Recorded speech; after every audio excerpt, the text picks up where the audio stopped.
Протеин деген бул эмне? Мен муну зыян, каршылыгын айткым келбейт. Неге дегенде бул эң биринчи өзү сөз айтып турат, биологически активные добавки деп. Ошондой эле витаминдер, эгерде биз күн тартибибизде бул өспүрүмдөргө өзгөчө сабак болсун, күн тартибини жакшы сакташса, жакшы карашса, мындайча айтканда, эртең менен убагында туруп, убагында уктап, убагында тамактанып, убагында ден соолугуна көңүл бурса, эч кандай сиз айткандай протеиндин бул жакта жардамы да болбойт. Өзүм айта кеткенде, бул менин оюмча, менин жеке оюм, бул кандайдыр бир сетевой маркетинг да.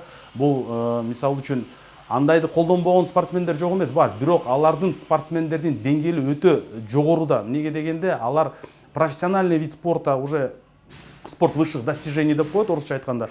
Ошондойго киришкенде агайлардын насааты менен, акылы менен акылдашып, андан кийин андай кадамдарга барса болот. Бирок өспүрүмдөр, жеке эле окуучулардын арасында мен ойлойм, бул каршымын мен өзүм негизинен. Неге дегенде, бул өспүрүмдөр өсүп келаткан өзүнүн ден соолугуна кандайдыр бир залакасы тийип калышы да мүмкүн.